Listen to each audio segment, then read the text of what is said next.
Magnus Carlsen versus Hans Niemann always comes with drama, and today it was not the exception. They haven't played an official game since the cheating allegations. Oh wait, they did actually. And Magnus resigned after 2 moves because he said he wouldn't play Hans Niemann again. Well, today they could not avoid seeing each other on the board one more time. Magnus started with a whopping 3-point lead before the first break, giving Hans Niemann absolutely no chance to catch a breath. But right after the break, the fireworks started happening, and Niemann got his first win with some intense technical issues. Then the 3+1 section started with a 7-2 score for Magnus Carlsen, and he was so confident that he sacrificed the exchange, giving Hans a rook for a knight. But Hans punished this by completely torturing Magnus with the rooks on the 8th rank. Hans played pawn to h5 in this position, threatening rook to h8. That would be a checkmate. Of course, you can simply take the pawn, but that leads to rook to h8, check. You have to move the king, and then queen to e8, and your queen is in some real trouble. So instead, Magnus went pawn to g6, giving some air to the king. But this is even worse because of rook to h8,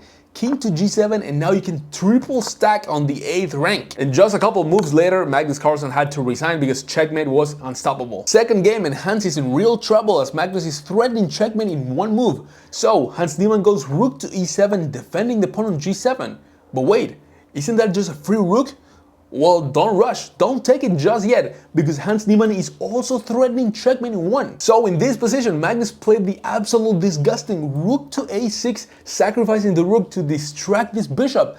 If bishop takes, now this is not a checkmate threat anymore, so now we can take the rook on e7, threatening checkmate 1 more time. A couple moves later, they traded all the pieces and the endgame was looking way better for Magnus, so Hans Niemann simply had to resign. But to Hans' luck, Magnus Carlsen blundered a full piece towards the endgame and resigned the game. And now Magnus with 8 points and Hans with 4. Long way to go, but very entertaining. Game number 5 and Magnus blunders again. In a desperate try, he sacrifices the exchange. And now it's a 2 rook versus rook and knight endgame. Surprisingly, Hans gets a very weak position, and now Magnus is equal and gets a laugh out of it. Later, Hans blunders a fork and resigns the game. And now the best game of the match. In this position, Hans Niemann with the white pieces sacrifices the queen. He goes rook takes d4, completely forgetting about the queen on g7.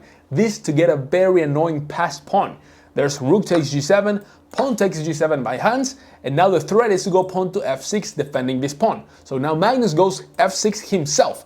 And you cannot take this rook, by the way, because then you drop the queen on e8, and after king takes, Hans will make another queen. So in this position, Hans goes pawn to c5, putting a lot of pressure on the pawn on d6. Now Magnus attacks the pawn on g7, and you're gonna take that pawn, that's fine. But I'm gonna take the pawn on f6, which is even better, because the pawn on f5 will also become a passed pawn. So there's rook takes d6 by Hans, king to c7, and rook takes f6. Now of course, Magnus takes the pawn on g7. We get rook to g6 attacking the queen moves, we get bishop to e4 solidifying the structure, now bishop to d7, and you simply push the pawn, get it running. Magnus goes rook to f8 putting pressure on this pawn, we got rook to f1, queen to f7 by Magnus Carlsen, we get rook to g7 attacking the queen and putting a lot of pressure on this bishop on d7 with some bishop f5 ideas in the future. Here Magnus goes queen to b3, threatening some very annoying checks, and you don't want anything to do with that. So of course you play rook to f2. Now we get rook to f7 by Magnus Carlsen, but this is a blunder. Not really, it's an inaccuracy, because you can take the rook, queen takes f7, and bishop to g6, sacrificing another piece. Hans Niemann is Garry Kasparov mode right here. And of course, if you take the bishop on g6, this big guy will become Usain Bolt and you cannot stop it. You would have to give away the queen for the rook, and that is of course a completely losing endgame for Magnus. So instead of taking the bishop on g6, Magnus simply goes queen to f8, of course keeping an eye on this very annoying pawn. Hans simply pushes the pawn, threatening to take the pawn on h5. So Magnus goes pawn to h4, but this is a blunder, because Hans can simply take it and run with this pawn, trying to distract the queen so we can promote. Just a couple moves later, Magnus manages to win the pawn on f7. And now how do you take the bishop? With the rook or with your bishop?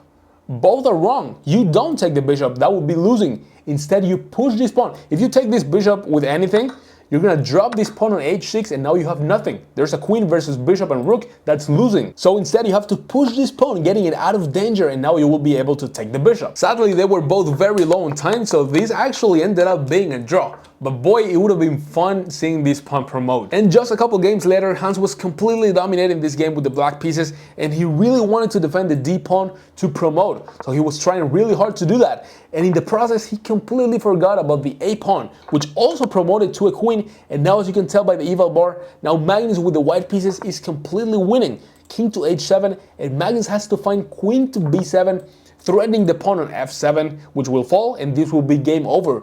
But instead, Magnus goes queen to f8, and he blunders because this allows queen to d5 check, and now the queen is defending the pawn on f7. And then Hans won a couple of very important pawns, and Magnus simply had to resign. However, a couple of games later, Hans blundered the first royal fork of this match. Even though the knight can be taken, you would be losing a lot of material, and it's starting to get really scary for Hans. Now Hans, devastated, got his own bishop trapped on g7. There's no good way to defend it, so he resigns the game, and now the point difference is just getting too painful. Maybe throwing the towel and falling apart, as he just blunders a full piece out of the opening on the next game. At this point, it's very clear by Niemann's expressions that he just wants to get this over with, as he loses yet another game. And it's the first time in history there's a 10-point difference in the SCC semi-final. And just as it was looking like a horror movie for Hans, he was able to get 3 wins in a row to make things more interesting. However, there's only 3 minutes left of the match, so unless a miracle happens, there is no chance Hans will get 7 wins in a row.